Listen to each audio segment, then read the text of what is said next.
And we're live. Hi, everyone. Welcome back to another episode of the HR Leaders Podcast, the show where we explore the future of work with industry experts and HR executives from the world's leading global brands. Today, we have a special guest on the show. We're joined by Darren Chait, who's the co-founder of Hugo and co-author of 10x Culture. Welcome to the show, Darren. How are you?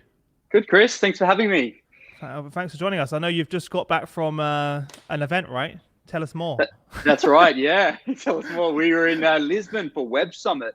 We were just sharing before the show. It's probably the world's largest tech conference, 75,000 people taking over Portugal's capital just That's 2 weeks insane. ago. It's insane. That is Really, really crazy. amazing experience. Definitely recommended. I'll be there next year, I promise. We're going to make it happen. I've been Totally. meaning to go for a while. Before we jump in, tell everyone a bit about yourself personally and Sure. your journey to where we are today with Hugo. Yeah, sure. I'm looking at the Australia over your left shoulder as a great segue there. I'm originally Australian. I actually started out as a corporate lawyer for one of Australia's largest law firms and moved to San Francisco, Silicon Valley 3 years ago to found Hugo. Hugo's a B2B software company. We make connected meeting notes software. And I'll talk a bit about that in the context of the culture later on. But that came from a pain I experienced attending meetings for a living. Literally. So what was the inspiration behind, packing up the bags? Moving 15, getting on a 15-hour flight, if I remember correctly. Exactly. To Silicon Valley. Totally. To start your own company. Well, I've done that 15-hour flight many times since, but the inspiration was really we were solving this problem and building a software company. Obviously, is a lot easier in places like San Francisco and the US as far as access to initial customers and investors and markets, but also we do a lot with partners, which is an interesting area to talk more about. The likes of Atlassian and Zoom and these sorts of companies have been really great to us and with us as we've built the business, and they're right on our doorstep.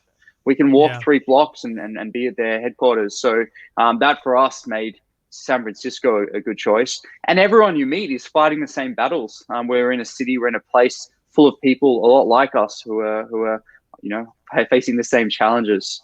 So it was a great move. Yeah. So for people that aren't aware of, we'll jump into the book in a second, but for people that aren't aware of Hugo, in as smallest sentence as possible, what is it that Hugo does? Sure. What problem are you solving? Hugo's connected meeting notes software. We make the insights and knowledge generated in meetings shareable and actionable for the whole company, driving alignment, efficiency, and productivity around meetings.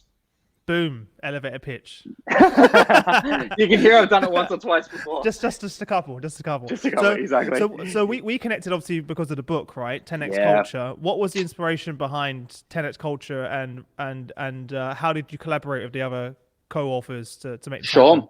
Yeah, so it's actually really organic. I'm a 32-year-old startup founder. What do I know about culture and about HR and management? And the way the book came about with that sort of introduction is we started keeping a list of the things that were working really well for us as we built a business. We started from scratch, obviously built out a team in a very competitive ecosystem where it's all about pace and output. And we were reading a lot. We were talking to a lot of people. We were watching what our partners like Atlassian and these companies that have really great reputations of building great teams were doing. And this Google Doc just started getting bigger and bigger and bigger. And then as we speak to our customers, we were looking at the things they were doing, making meeting software. We were looking at how they were running their meetings, the impact that was having on their teams and alignment and retention and engagement and all these important facets of people. And a few of our customers started asking us to share the Google Doc with them. And we realized that actually this little repository we were sitting on was hugely valuable to others. So we collated them all into the book of stories, ideas, and tips for people in our shoes, building fast-growing businesses to practice, essentially. Mm-hmm. So the headline of the book is the 4-hour meeting week and 25 other secrets from innovative, fast-moving teams. So can you share some of your favorite lessons that you shared in the book? Sure. I will be here a while if we have to go through all 25. All 25, totally. I'll tell you my favorite 2 or 3. I have to talk more about the 4-hour meeting week.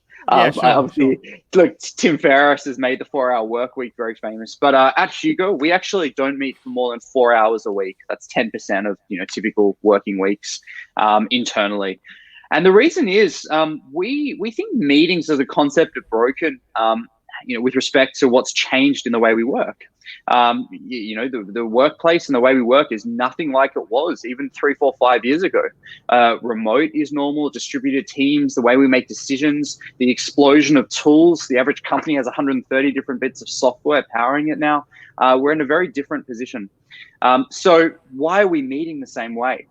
So we at Hugo say no more than 10% of your week in internal meetings. And what that does is it elevates meetings as a forum for decision-making, discussion, idea generation. It strips out the purpose of meetings being for sharing information, keeping everyone on the same page, giving updates. We have great collaborative tools for that. There's much more efficient ways to do that in 2019. So that has made a big difference. People also come prepared. Because there's much less meetings, they obviously have more time themselves to get work done, to be introspective. So that for us, that rule, which we set up in our calendars internally, has really, really been transformative for how we collaborate and work together. And people love their jobs because they've got time to have high quality conversations and get work done, not sit in the room when they didn't need to be there. So what's the format of each meeting look like? Sure. We always have an agenda. And the agenda isn't as much of introducing unnecessary formality and process. It's communicating what I want to get out of the meeting and allowing other attendees to be a part of that. So when we walk into the meeting, everyone's had the opportunity to contribute to what we're going to talk about that day. So the meeting's quicker, everyone's bought in, everyone's engaged, and everyone's going to get value out of it. So that's the agenda. We obviously take notes like everyone, and the notes in your app. Oh, of course! What a question. Yeah, we take notes in Hugo, but whatever you use, whether it's Hugo or not, the notes have to then be of value to people outside the room. So we have to share them out so everyone else in the company knows what's happening. They're a part of it. They're engaged. They're included, and then we turn them into actions, obviously, with a loop back to the next meeting. Mm-hmm. Yeah.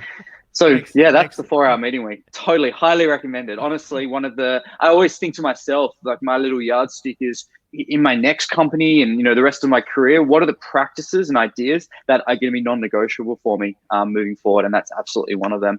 Yeah, and you demand that of your managers with their teams. Absolutely. Yeah. So it's just common practice across the whole business. It is, but what's interesting is you don't have to demand it because we love the bottoms up way. I shouldn't use the word demand, but I mean you expect it. Let's say we do, but part of your culture, right? Exactly, but their reports expect it too, because once you've been to a few of these great meetings and had weeks where you can get things done, and the only meetings you attend of high value, you're not going to sit in any more terrible meetings. That's just the way you operate now. So it's a really nice sort of bottoms up way of pulling this process. That's one thing I do not miss about working in a large corporate is just being invited to meetings that I don't even need to be in. And I'm just sitting there as a fly on the wall. Like, why am I here when I can be at my desk actually executing and adding value? Instead I get invited to every meeting that is, it's driving me insane. It's funny you say that, yeah. If you can relate to what we're saying right now, post a comment. Because I'm sure there's a lot of people that drag to meetings every day. We're like, I could be at my desk or be with my team actually doing valuable work right now. Exactly. As a lawyer, I used to, because obviously your time's billed and charged, you'd see a clock and the dollar value of the meetings you didn't need to be in. So you'd go back to your desk thinking, I didn't need to be in that meeting. And then you'd see that just cost the client $3,000. So they made that cost of meeting so obvious to me. Yeah. What's one of the other areas to stand out to you? Decision making, for sure. So the way companies make decisions for me is one of the most influential aspects of culture. Obviously, decisions are how we navigate and move forward, whether they're really small or really significant. But we came across a concept from Shane Parrish, who's behind the Knowledge Project and Farnham Street blog, a really experienced practitioner who spoke about the decision journal. And we adapted that for our team. So what the decision journal is, it's the concept of noting down the decisions you make at a point in time. If it's for yourself, maybe it's in a little notebook.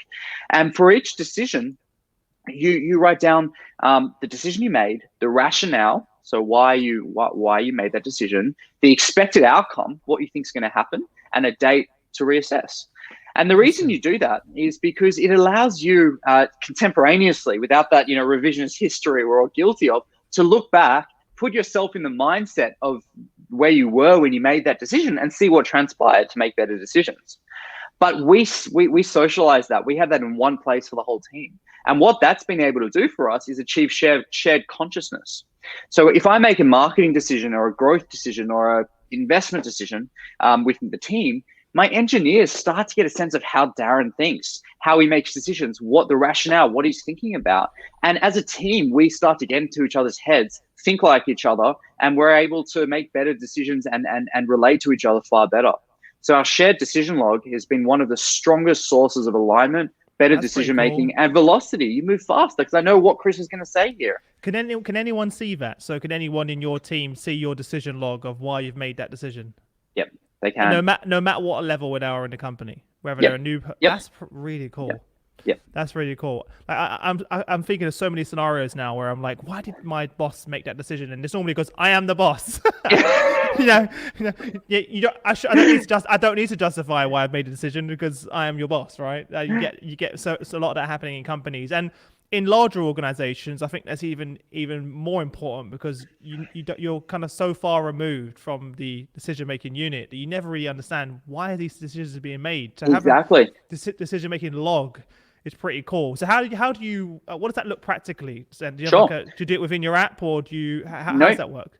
We've set up a Typeform where we ask those questions. It integrates with Slack and it pings everyone from time to time saying any decisions you've made this week.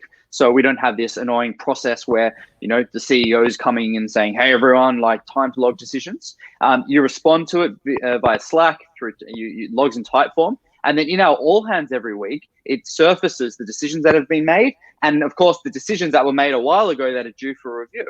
And whoever made the decision talks to it. And we all understand as a company what they're thinking, why they're thinking that way. And we get to reflect on the good and bad decisions we've all made many months ago. Yeah. Is that also part of creating a culture where failure is unpunished? Because I'm sure there are decisions that are logged and made, but people don't agree with them. But that's okay. Is that fair to say? Exactly. Spot on. I think the best decisions, to be honest, are where executives like myself and my co-founder in the company may get it completely wrong. Because we're being vulnerable. We're showing that there was rationale. We're not just shooting from the hip all those months ago when I made that decision, but we knew what we knew. We got it completely wrong. And that's great. That's cool because now we know. And I'm going to make a better decision next time. So you're spot on there. That's again, one of the strongest ways we can be vulnerable and show failure is absolutely fine. Mm-hmm. And it kind of goes back to that vulnerability part, which is, really important for the team, right? From an engagement perspective. 100%. It's important from an engagement perspective. It's important from a productivity and output perspective, showing that we're all humans. And as long as we're moving forward and making decisions with the right intent, it doesn't matter what the outcome is. No one's getting paralyzed and fearing making a decision that could be completely wrong. And that all comes from being vulnerable leaders. Yeah, and a big part of that, a massive part of what you just said is also you're accelerating the knowledge transfer in the business. Yeah. It's so important. Yeah.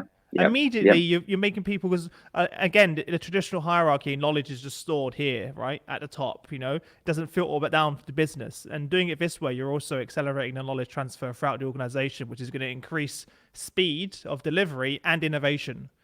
And innovation, yep. Yeah, as well. So that's pretty cool. Yeah, the innovation point's interesting because we, I came from a more hierarchical background like yourself, and I always thought in a way where people have skills and responsibilities, and that's the area where they should have input. And one of the biggest lessons we learn in building a younger tech company is value and ideas come from everywhere.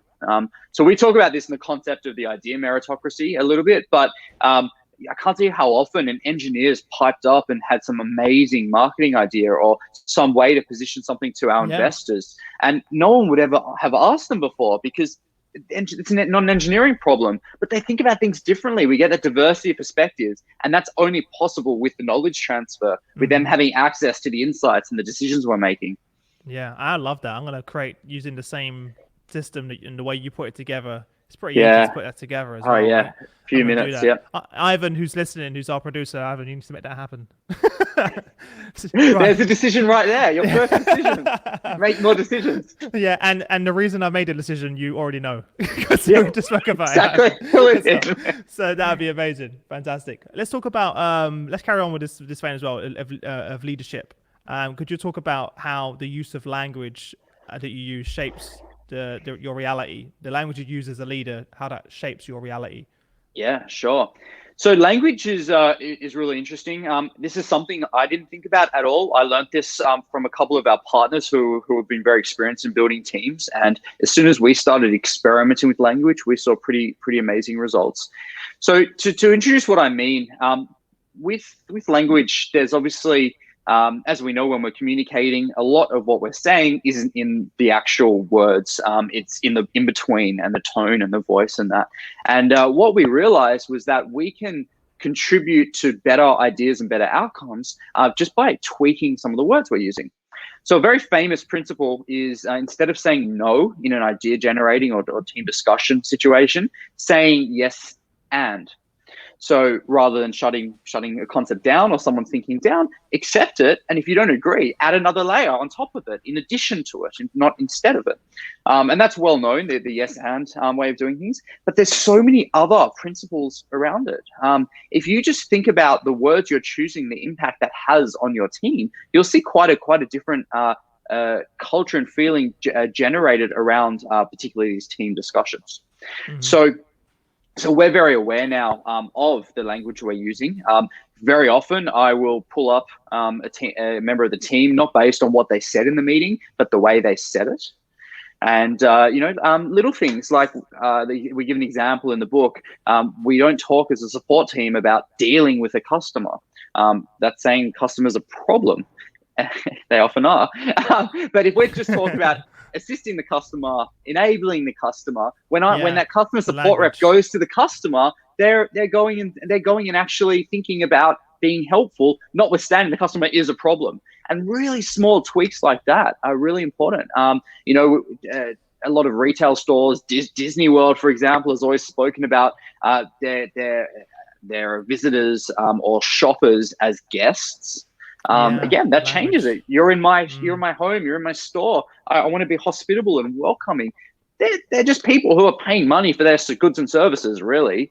But that changes the way that the associates and the staff in the store are dealing with them. So little things like that have really made a big difference to the decisiveness, to how empathetic the team are, and then to the outcomes, because everyone's contributing better to the conversation. You can see it already just doing the language of guests versus customers is a very good one to think about. I'm going to start doing that for our workshops as well. People that come and join us, they are our guests for our exactly. Guests they're not attendees. That's attendees. Exactly. I hate that word. Attendees. Yeah, exactly. 100%. A lot of conferences we were talking about before don't call us sponsors anymore. If you're sponsoring, they're partners. Partners, exactly. Yeah. And even though you know what they're doing, it's still psychological. I feel like we're in it together to try and achieve outcomes for us and for them. We are. That's right. I want whatever my objectives of the conference. They want to make money and have a bigger conference. We are partners. But as soon as I'm a sponsor, I'm just thinking about the contract and how much money I've got to pay. Yeah. It's so cold and impersonal. So cold. Exactly. Yeah. What about you also talk about reframing managers as coaches and cultural guardians. I love that part within the book. Can you talk more about that? Yeah, totally. So a lot of this actually comes, I think, from you can call it Gen Y or whatever it is, the sort of state of employees and teams and where things are today. We know, which is a really great trend, that professionals in 2019 and beyond are looking for far more than just a salary and a good job and career certainty. They look personal development and skill generation and being able to move forward is never been more important to our generation of professionals. Now, if you think about the role of a manager, historically, to be effective, it's been about output. To make my team as effective as they can, I need them to produce as much as they can for as cheaply or as efficiently as they can. That doesn't make sense in 2019 because that's not what they're motivated by. an extra $5,000 or an extra bonus isn't what's motivating our generation of professionals. It's personal development. It's making me challenged and learn and having learned more. It's making me in a better position for whatever comes next in my career. So we view our managers and our responsibility as executives as a coach. How do I make my team members better about themselves? And better for what they want to do, because that's going to lead them to perform better for us as a business. Mm-hmm. There's a lot of obvious things. Giving your team members free rein to do what they need to do, and the difference between directing and supporting, which is a concept I think a lot about. My role as a manager isn't to direct them as much as it is to support them. If I'm supporting someone, I'm able from underneath or behind to direct them into, where I want them to go. But directing them is standing there and pointing and sending them on their way, not being behind them to help them move on their way. And, that's a really nuanced difference, I guess. But thinking about the role of managers in that way, the way you run one-on-ones, the way you think about personal development, the way you look at look at things with a long-term lens when you're trying to make your reports better, is all related to coaching as opposed to managing. Yeah, and you also talk about giving people objectives, not plans, right? Exactly. That's probably one of my biggest lessons. Coming from corporate, I always saw the role of a manager or as an executive to be the know-all, most senior person in the room who had the best ideas and the final decision making. As I mentioned before, the diversity of perspective and the different ideas that people bring is what you're hiring them for. I mean, you're spending all this money on getting great people, and then you're putting them in the room and telling them what they need to do. So one of the biggest shifts we had to make as young and experienced leaders at the time was to realize that we're hiring smart people. We know what we want as output, but why would we tell them how to do it? There's no point hiring smart people otherwise. So exactly, giving the objective, not the means, not telling them how to do it, is the best way to extract value from these great people that you spend all this time and money hiring. Mm-hmm. I think that's an important one, and a lesson I had to learn, and I'm still learning, I'll be honest. It's not always easy. Do that. Did you want to add anything else to that? No. I think that's well covered. Let's move on to customers, because not many people think about how customers can impact your culture as a business. I think we do, but not many people talk about it as much. So can you talk about how customer insights are no longer, let's say, a nice to know? Exactly. So in 2019, we're obviously now in a situation where we see a lot of self-serve, especially in the tech space where we are. The idea of customer service is something that's rapidly waning. It's no longer the case that you can call up and talk to someone who gets it and is willing to help. You're getting faced with chatbots and help centers and things like that. And when you're building a company around a customer, right, the ultimate objective of the company to make money or to achieve its goals are typically around the customer. It seems so foreign to us that the team who are working on this all day are so distant from the customer.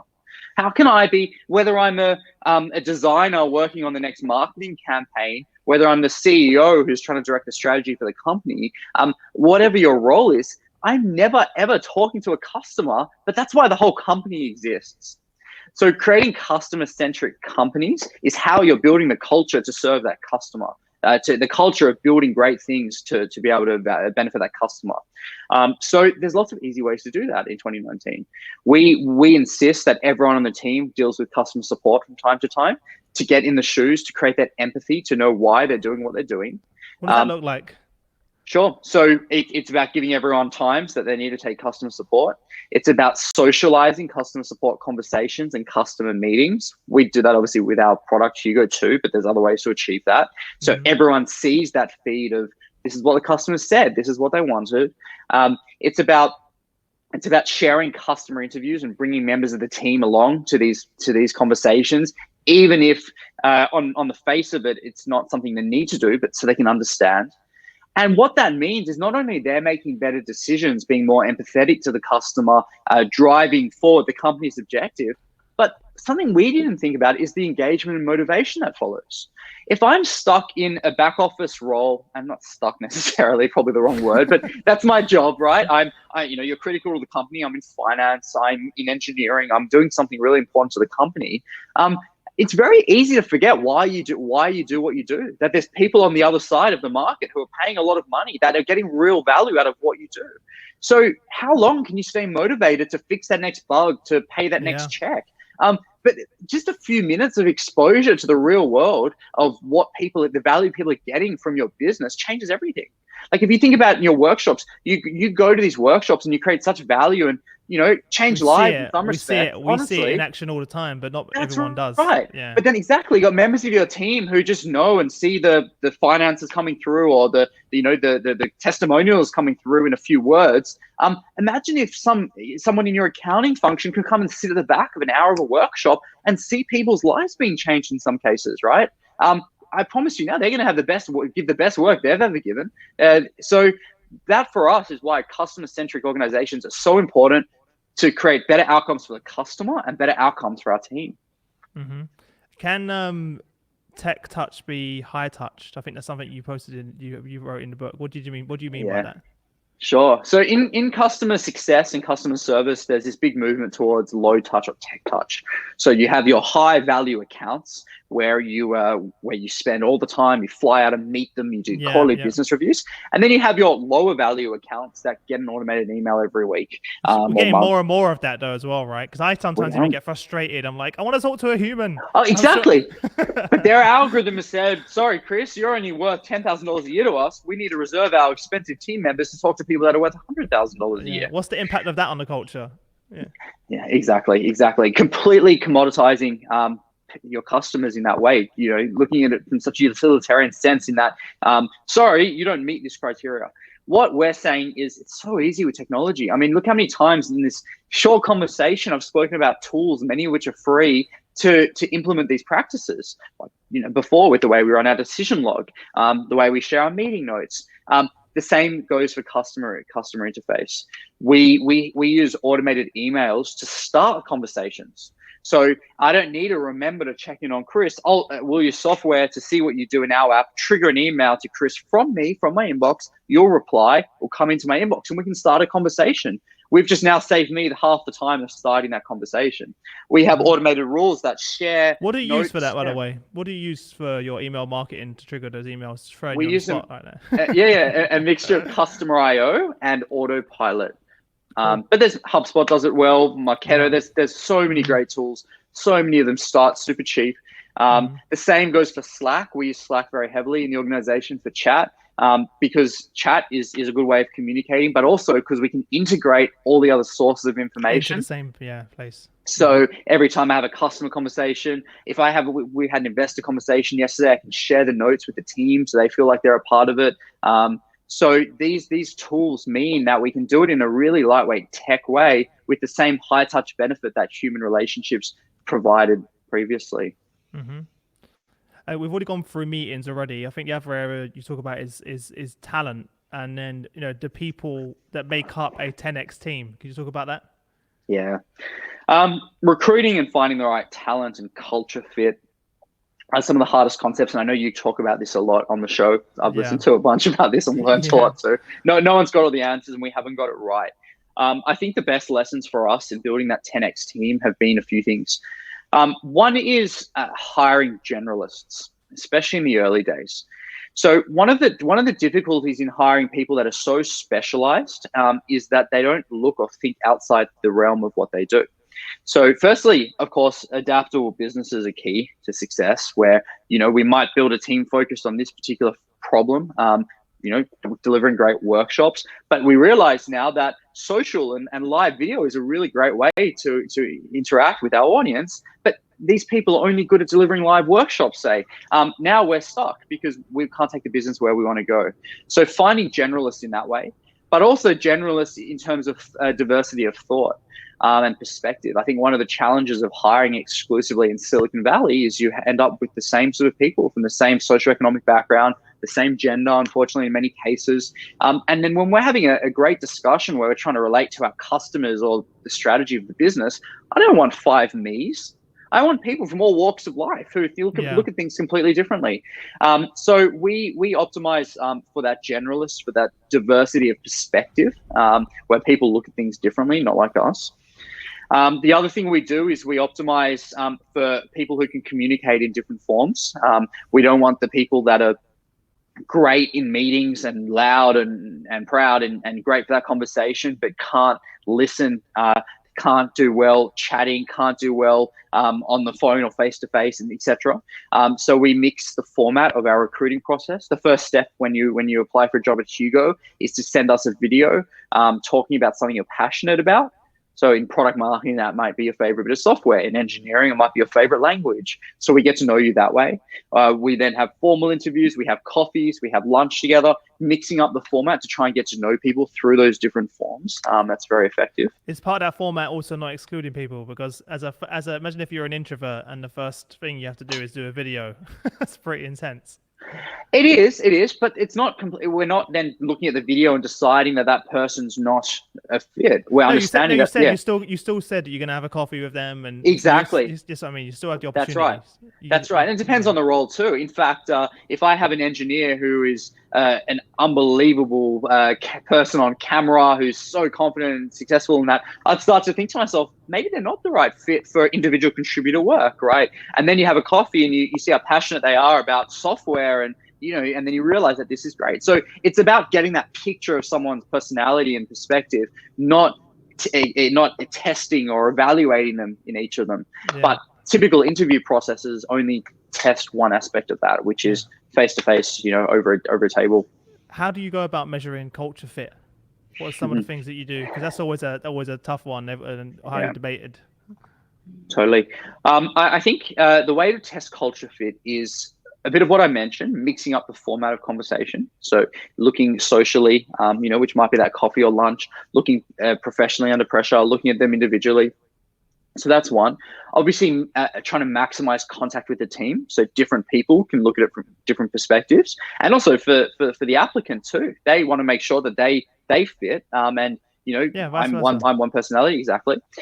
So that's one. Again, meeting as many people as you can, and doing that.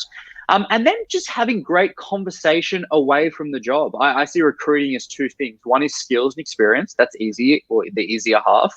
And you go through that process. And then culture fit is getting to know someone, finding out what they're passionate about, what they love, what they hate, what's worked, what hasn't worked, their favorite ideas from previous managers, the things that they didn't like that previous managers did, describing their ideal work environment, and getting to know them as people. What makes them tick? What gets them out of bed in the morning? All these things, there's no checklist. They can't come and tell you that if they say this, they're a good fit, if they're not. But you feel it's like dating. How do you know when you go on a date? I don't have a checklist saying they're driven, they're I like some people do. They like the outdoors. I know, but they're not the people you want to be recruiting. I just think she's the one or he's the one, and that's what I'm doing. Yeah. You did say in the book though that maybe I'm wrong, but did you say in the book about doing a small project with them? As well? Is that something that I remember seeing? Totally, exactly. So trying to work with them. So you're like, this person is a good fit. I think we're going to get on well. Test it. Let's go do something. Let's write something together if they're in a marketing role. Let's build a bit of software if they're in an engineering role. Let's look at these financial statements and help me prepare the annual report for the or a bit of it. We'll pay you for your time. We'll get to know each other. And it's all telling. And obviously that's not always possible. I know it's always possible. I think it's a really good way of doing it though, personally. 100%. I love that. I love bringing people into the office who come in for the day. For example, if it's in sales, they'll spend the day with a sales team working on a particular, campaign. And then I can see how they're interacting with the team. And that's, for me, that's always been one of the best ways that I can see that fit, because it's actually doing the job at hand. Exactly. And you should be more excited at the end of the day about them, not less.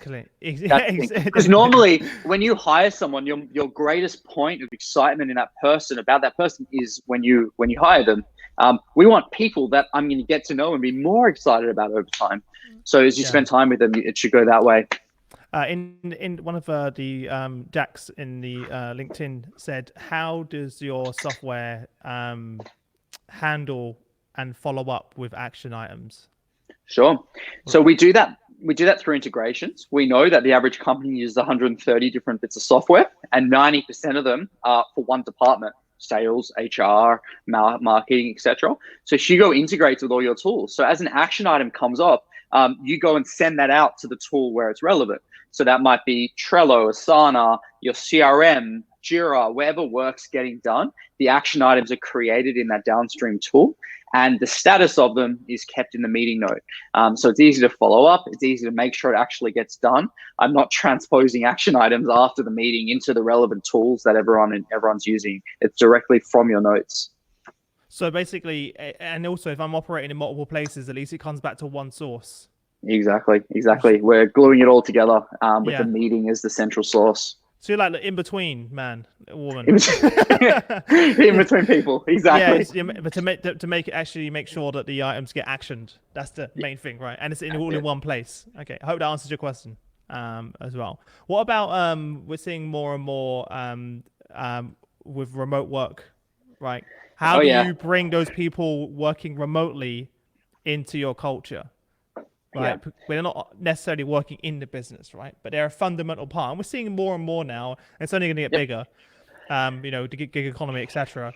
Yep. So how do we go about including these people in our culture and making them feel valued, engaged, etc.? Yeah, so remote work is no longer a trend. More than 75% of US companies have at least part of their team remote. There's crazy numbers out there, and it's only getting greater. That's a good thing. How do we do that? You need to manufacture serendipity. So what am I losing when someone's remote? I'm losing what they used to call the water cooler talk. Now it might be the beer keg talk or whatever happens in modern companies, right? The fact that I can go there together. Yeah, exactly. And talk, about the weekend or about something I was just thinking. Now it has to be a meeting scheduled or an email or a Slack message. So how do we manufacture that serendipity? Well, we use video very heavily at Hugo because in video, we're having a great conversation now. It's high bandwidth. You can see me getting excited. You can see me bored. You can see my body language. You can see how fast I talk. Whereas when that's in an email, it's very structured and regimented and objective driven. So what we do is all of our quick conversations are with video. There's great tools out there like Zoom, BlueJeans, Google Meet. I can in one click open up a video call and be like, "Hey, Chris." Skype. No one mentions Skype anymore. Oh yeah, not Skype. I know. Do you know what? I love you, Microsoft, and I love you, Skype, but no one mentions Skype anymore. And I use Zoom as well. And I know the foreword to the book is from the CEO of Zoom, right? Yeah, exactly. It's just it's modern. Zoom's it's just a modern take on it. Zoom's fantastic. But I can go and say, I was just thinking of a really cool idea. I can just ping Chris and be like, "Hey, got a sec?" And he'll be like, "Yeah." And I'll launch a Zoom call and be like, "Hey, dude, got this idea. What do you think?" Now that's the stuff that happens in offices, but people are so hesitant and reluctant to do that. But why? I'm very happy to tap you on the shoulder, and that's more disruptive than pinging you and saying, "Got 2 minutes," and launching a video call. So trying to create serendipity that way is really important. We do it asynchronously as well. So I'll often record videos. There's great tools out there for that too. I mean, you can just use the QuickTime and the software on your computer, or Loom and those sorts of products, where at 3 a.m. when I wake up and I'm trying to explain something or that's worrying me or keeping me up, I'll record a quick Loom video and say to the team, like, "Hey team, I was just thinking, what do you guys think about that? I love this. I don't like that. Send it." And then everyone gets to... Rather than doing it's so much more powerful that way than an email though, right? Exactly, because we're humans and they can hear it. Yeah, the passion's lost, the energy, enthusiasm. It's not there. Totally. I think I'm going to take a note to start doing that. And it works the other way. Yeah. So I was going to say, what about the negative bit? When I'm trying to give someone feedback, right? Where I'm like, "Oh, it's the worst. Never give feedback by email." Oh, exactly. My God. But you have to if you're remote. I've made that mistake before, and it's so bad. I know you think you're doing good, but no one reads a text or an email about feedback and is motivated to go away and make change. It just always comes across bad. 100%. I've made that. But what choice do you have? If you and I work together, you're in the UK, I'm on the west coast of the US. I literally can't get 30 minutes with you some days to chat. So you resort to the email. Amazing. Yeah, but to send a video. Great job, Chris. That was awesome. But this, I really want to I want us to improve. And here's why. And you get my tone as if I'm standing next to you. You can rewatch it 5 times. And we're on the same page, even though we're on different time zones. So that's a good tip. Time as well, by the way. Yeah, that's the other thing. Exactly. Yeah, and on Zoom, you can literally just hit record, right? Go on Zoom. It's free, up to 40 minutes. There you go. Exactly. Hit record. As a plug. There's a plug. It's free. Record it and just send it. Yeah, definitely. 100%. Yeah. So that's worked well for us with remote teams. And then, of course, finally, budgets permit. It is good to get together from time to time. We do offsites every now and again. And what that does, it's like syncing your watches again. So when you go away, you get to know each other better. So you can hear my tone because you know that's Darren excited. That's Darren disappointed. That's just Darren. He always talks this fast. He always is this animated, not that animated, whatever it may be. We get to know each other socially at a different level, which means when we're collaborating and working together professionally, you've got that shared understanding of who I am and who everyone is. So that's also recommended to do from time to time. Yeah. What about, cause you wrote how being remote changes time and space. Yeah. What do you mean by that? Sure. So one of the lessons I've learned when I work remote versus when I'm in the office is it can be very immersive work being remote. So if you think about someone who's in a house or in their apartment or in a cafe, and when they're sitting there all day, you lose track of time. The days blend into the nights, the personal time blends into the work time, and vice versa.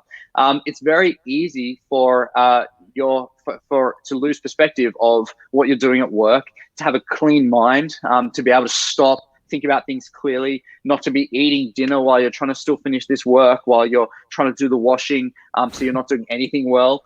And our remote team members share all the time the best things they do is to try and obvious things like trying to separate and having a space to work and things like that. But also looking at the environment and situation in which they're working. You've got advantages. If you're least productive late morning, that can be your gym time. Go to the gym. Establish the remote environment and the remote setup that makes you best productive. Don't let remote be an excuse for bad work practice and bad balance and work-life harmony. Yeah. And that for us it's just the risk you're at, I think, working remote. I'm obviously not going to sleep in the office, not usually anyway. So why is that a very likely scenario when I work remote? And you need to think about that. Yeah, I think remote, always, I find I sometimes get the most work done because I've got no distractions, right? No one's coming up to you to ask you a question. There's no distractions. You're just kind of in the zone. And it's very rare that I will then get distracted by something around the house or doing stuff like that. And also we have to trust our employees to do that. If you can't trust them to work remote, and then you shouldn't have hired them. You shouldn't have hired them in the first place. You've got bigger problems. Exactly. Yeah. But I do worry about the energy that comes from being in a workplace. That kind of, for me, I love being around the team and the energy that comes with that, especially for my sales team. I feel like it's very important in sales, as an example, to be around, to keep that energy going, right? In a job where you're spending 90% of your day getting a no, to do that isolated at home is something which I don't think I could do from that's just something personally. As I was going to say, some people are well geared for that. Yeah. Yeah, but some people need that energy and that camaraderie around us. Of, let's go and close that deal. It's true. Yeah. But there's also great ways to achieve that. And of course, it's not 100%, but you can offset that a fair bit with the right tools. I mean, the video, the all hands, there's some great new tools out there that I've been seeing pop up in Product Hunt all the time, where trying to keep everyone connected all the time, even when I'm at home. So I can essentially reach out and be like, hey, Chris, and there's great tech. You can see in the background over my for viewers, is that a remote control camera that can go around your office? Yeah, it's a robot. It's called a Beam. You've got one of those. Yeah, so people can connect in themselves, and it will just wake up and they drive out of its dock and come next to me at my desk. And there's all sorts of great tech. It's never been a better time for this. So if it's ever going to work, it's now. It's 2019. It's 2020. So I'm feeling good about the way the remote world's heading. What do you think about? I have some of the most meaningful relationships I have personally with some of our podcast guests and our clients, and I've never met them. But we've spoken. Think about us. We've never met before. Yeah, sure. But we're speaking all the time via Zoom or via here on StreamYard, on LinkedIn Live. All of the people who in the comment section, like Jax Wiley, who comes and tunes in every week for the live show, biggest fan, biggest supporter. I feel like we're best friends, Jax. You're always there supporting me. And you probably walk past him in the street if you didn't know, right? Yeah, You wouldn't exactly. even notice. Yeah. You can build real meaningful relationships Yeah. that. And we're actually going to be in a situation where one of our sales people, execs, are going to be working remotely soon. So this is good timing. Yeah.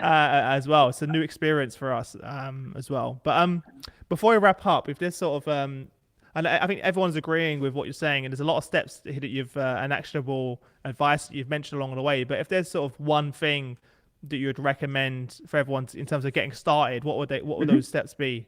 Sure. As many as you want, but just some simple steps. Totally.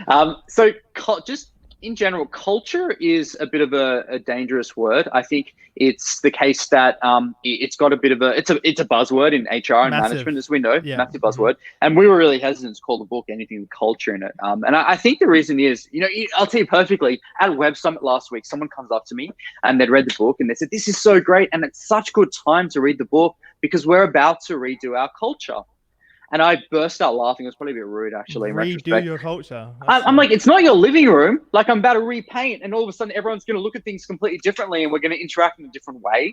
You can't redo your culture. Your culture is a derivative of the people that in your business, of the practices, the personalities, the way you do things. You don't set a culture. Culture is there. So, as far as getting started, and answer your question, what you need to do to get started is change small behaviors. Implement some of the practices we've been talking about. Go with your decision log. Change the way you meet. Try to change the language of your next few meetings. Encourage one person, as you mentioned, on your sales team to start working remotely. That is what's going to change your culture. Those small things layered on top of each other is dictating the values and the way your company operates and its DNA. That's culture. Not rolling out a PowerPoint presentation and motivational posters all over the wall, as part of a week-long project next week. Yeah, we see so many people taking that approach. It doesn't work whatsoever. So it's not something you can change overnight, or as you said, decorate the living room. Yeah, exactly. Ta-da! Here's our new culture. It's crazy. And at the end of the book, which something that I randomly was using today, you included the customer sort of questionnaire. Why did you include that? And explain what that is for everyone, just briefly. Sure. So a lot of what we were talking about earlier with 10x customers is really getting to understand your customers. That for us, being a customer-centric tech company, is really, really important. A, because we make better decisions understanding our customer, and B, because it drives our customer-centric culture that we spoke about. So we've been refining a bit of a template for how to run really great customer interviews. The questions we're asking that always give rise to the best discussion.